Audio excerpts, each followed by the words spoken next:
ndagushimira ko kanya wonetse amatwi ugiye kubana nanjye makuru y'imikino agezweho update, amakuru yo kwibandaho mu Rwanda tubanda Sekafa Kagame Cup igiye gutangira ku munsi w'ejo.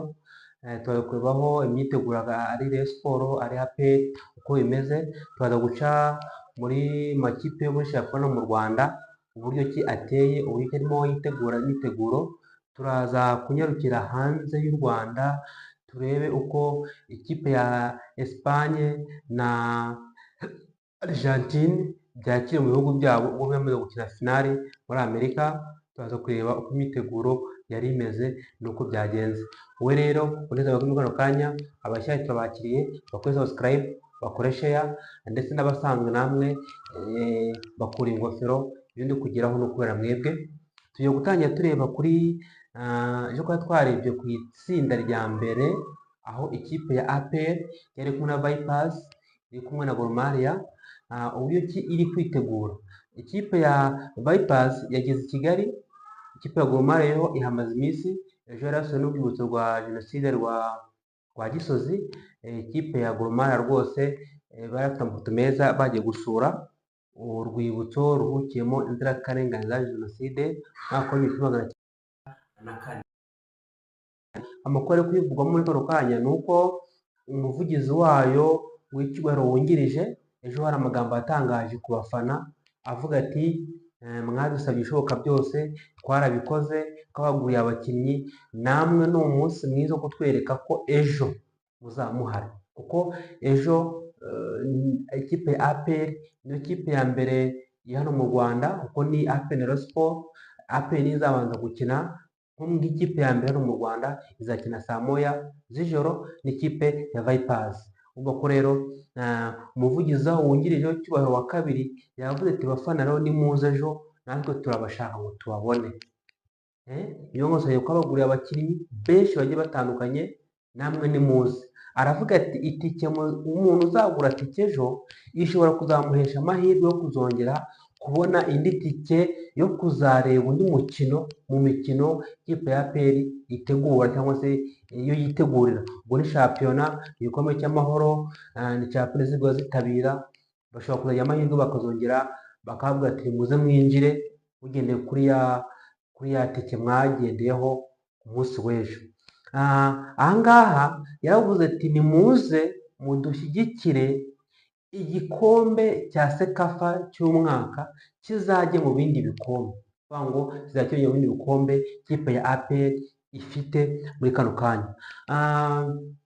Undi muvugizi w'abafana we yavuze kare nta kiganiro atanze kuri radiyo Rwanda, avuga ati ikipe ya APR irakomeye, agaruka ku bakinnyi bagiye barekurwa, avuga Clement, avuga Claude, avuga Barafinda, avuga Ruboneka, avuga Mamadous, avuga Lamineba, avuga ati abakinnyi twarabarekuye baragiye, ariko noneho twebwe twazanye intwaro nyantwaro. Hari umukinnyi ukina muri defenseur yaje ari umuntu ubona ko afite impano, yitwa Maduzone.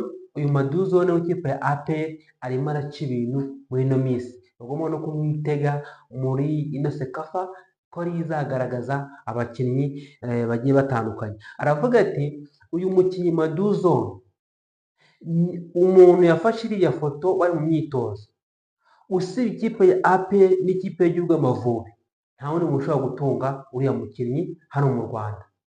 Urumva ko ni umukinnyi umeze neza cyane. Aravuga ati ibintu yitezweho Maduzone, Traore. Urumva ko rero iyi kipe ya APR izakina ku munsi w'ejo saa moya n'ikipe ya Vipers. Abafana ba APR bazabe bitabire barebe uburyo ki ikipe izitwara. N'ubundi tugarutse no ku ikipe ya Rayon Sports nayo amakuru yo kuvugwamo n'ubundi ni uko nayo izitabira, irimo gukora umwiherero mu karere ka Gicumbi, niyo iri gukora imyitozo. Umva ko izajya iva i Kigali ijye mu myitozo cyangwa se ijye mu mwiherero mu karere ka Gicumbi.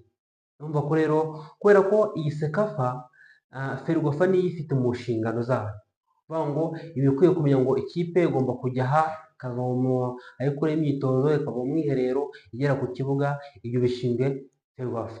Amategeko ya FIFA rero avuga ko nibura ikipe ntigomba kuva ku kibuga ugera ahantu icumbitse, ntigomba kurenza ubundi ibirometero 200. Aho ngo nubwo kuharenza, kandi kuva ikigo Gicumbi ibirometero 57 gusa. Urumva ko ntabwo ari kure rero ikipe ya Rayon Sports irimo ikora imyitozo. Ikindi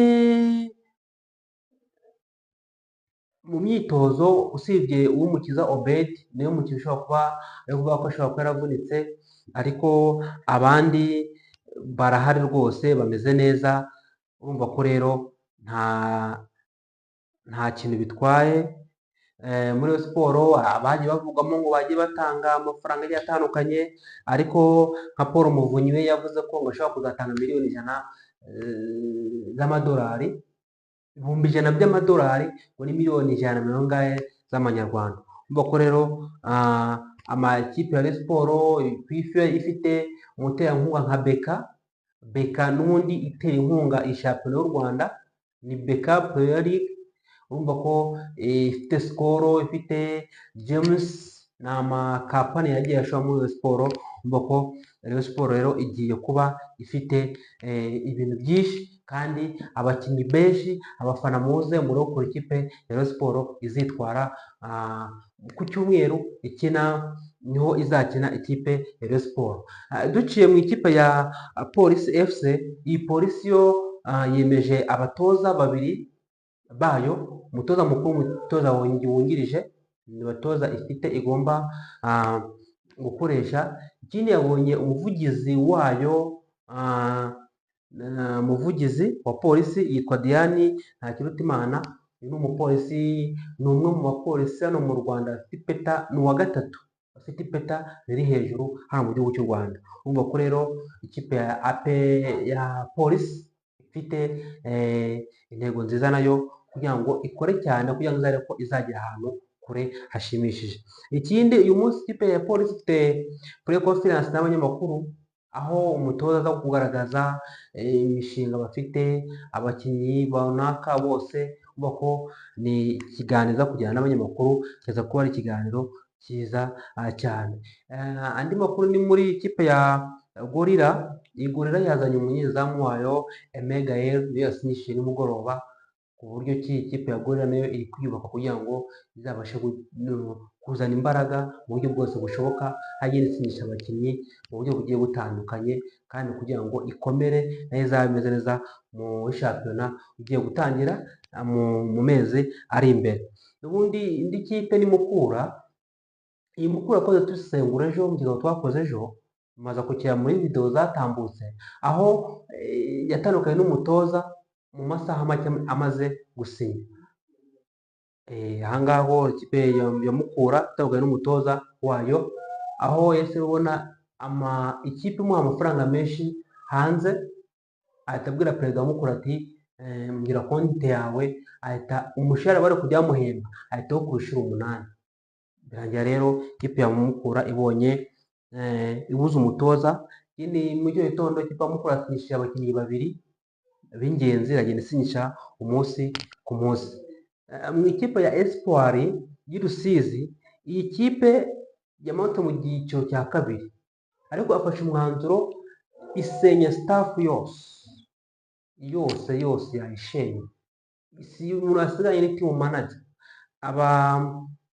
abahagarariye abafana, abatoza bose, wungirije w'amazamu, umukuru, abanasari, abaganga, byose yatangiye bundi bushyashya kugura abandi bantu bagomba gufasha ikipe ya Sunrise kugira ngo ibashe kuzamuka mu buryo bugiye butandukanye.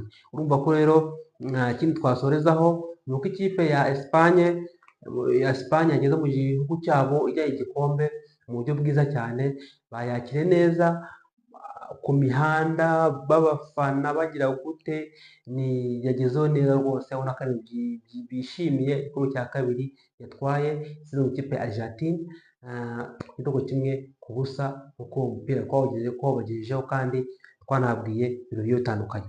Na Jate nayo yakiriwe ariko yo ishobora kuzahabwa ibihano bitewe n'amakosa bagiye bakora agiye atandukanye. Icyo kiganiro turagikoraho ku munsi w'ejo. Numva hari ibyo makuru yagezweho muri kano kanya ari update, ubwo ndabashimiye. Iki ni ikintu kitabuzwe kivugwa gihuye n'umupira, ni uko ari ikintu bita TMP. Iyi ngiyi yahagaritswe bitewe n'ubujura bwagiye buberamo, ariko hari abantu benshi babyutse barira, harimo abanyamakuru, harimo abarimu, harimo abagenti ko TMP yabibye. Batunga agatoki Kenisa nawe ko ashobora kuba ari mu bantu yarashoboye akayabo, ariko birangira abuze amafaranga yiwe. Umva ko n'ibyo yayobaje rero. Wenda bashimiye wowe waneze amatwi muri kano kanya, amakuru yagezweho muri update tubagezaho mu mugoroba n'amakuru yaragezweho tubagezaho mu gitondo na nimugoroba. Shimiye abashyashya twakiriye bakora subscribe bakazujya kugira ngo tujye tubana umunsi ku munsi. Ndagushimira wowe wabanye natwe rero, zo gusaba muri video zo gutaha. Ciao ciao.